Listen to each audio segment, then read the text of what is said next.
My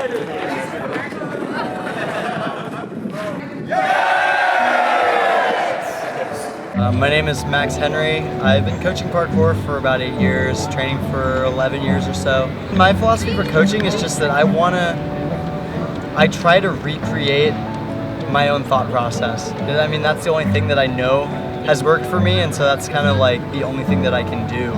Ultimately is try to kind of share with people the journey that I've gone through, and I think I also try not to hide some of the negatives from people. I think a lot of coaches, we want to kind of protect our students from having to go through the hardships that we went through. And for me, some of those hardships were really valuable. You know, like dealing with failure, I like to kind of contextualize a lot of those things for my students, show them that it's not the end of the world if you fail, but I will put you in situations where you probably will fail. And you're gonna have to beat your head against the idea that maybe you're not as good as you want to be, maybe your friends are better than you, but in the end of the day, it's like, the only one that decides what good is, what bad is you.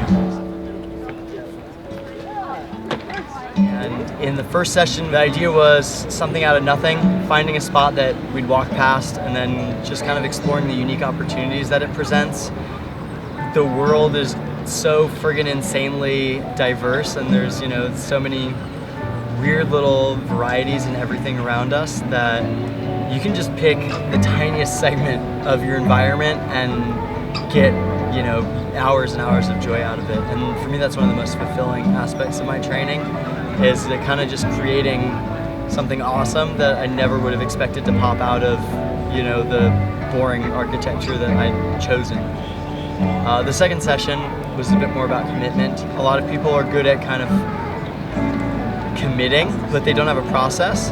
And when you don't have a process, you're going to eventually run up to some kind of challenge, some sequence of challenges where you can't commit.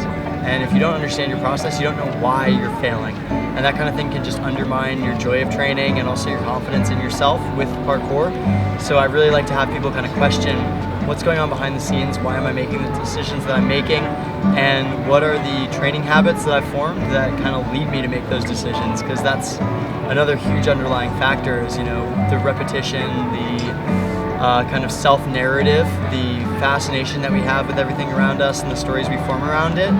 Those all create habits that really deeply affect our ability to commit or not commit to a challenge in parkour. I got kicked off on both sessions from places, which was hilarious. I was so frustrated the second time, dude. Oh man.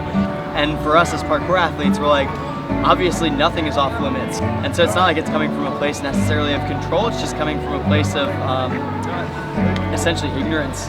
Not having the background to appreciate something even could be used as that. It's just the unconscious assumption that wouldn't even become a piece of the puzzle for us.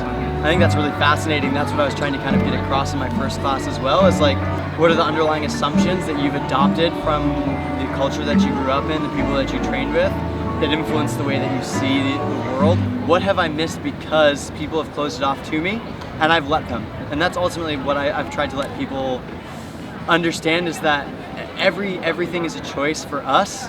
We don't get kicked off, we let ourselves be kicked off.